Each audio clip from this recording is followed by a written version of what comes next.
Saudari dan saudari yang terkasih, 2 Februari genap 40 hari sesudah kelahiran Yesus. Angka 40 mempunyai arti istimewa bagi banyak orang.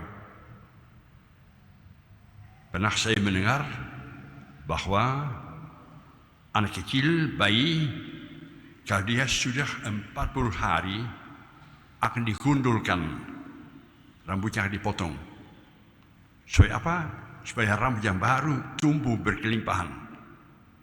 Kadang-kadang orang tua membagi biskuit, onde-onde, ucapan syukur anak mereka sudah 40 hari dan selamat dan terima kasih kepada Tuhan.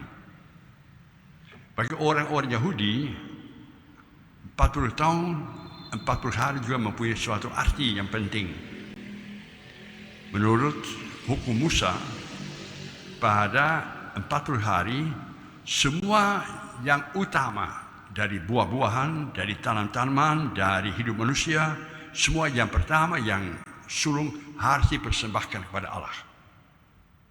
Ungkapan terima kasih. Ungkapan sadar bahwa apa yang ada pada kita sebenarnya adalah titipan, hadiah, pemberian dari Allah kepada kita. Maka sebagai imbalan kita berkorban, mengorbankan anaknya, buah kita, apa saja pada kita yang sulung kepada Allah. Maka itu pun terjadi pada pesta Maria dan Yusuf datang ke bait suci untuk mempersembahkan anak mereka Yesus ke Allah itu. Sadar anak mereka adalah milik Tuhan. Saudara, tentu itu suatu komitmen dari mereka yang luar biasa. Anak kami bukan kami sendiri punya. Saya berkali-kali tanya pada orang tua, punya berapa anak? Bangga, 2, 1, 3. Tapi saya suka menggeleng-gelengkan kepala. Salah, loh kaget, salah. Anakmu bukan anakmu. Anakmu titipan dari Allah. Tugas apa? Tugas kita untuk membesarkan anak kita supaya dia menjadi anak kesayangan dari Tuhan. Mendidik dia sesuai dengan Tuhan kehendaki, supaya dia mirip serupa ungkapan kasih Allah kepada kita manusia. Maria dan Yosef jadi dikuatkan oleh 2 orang yang hebat, sudah tua. Yang satu namanya Simeon, yang satu namanya Nabi Hana. Mereka rupanya dikaruniakan oleh suatu karisma khusus dari Allah.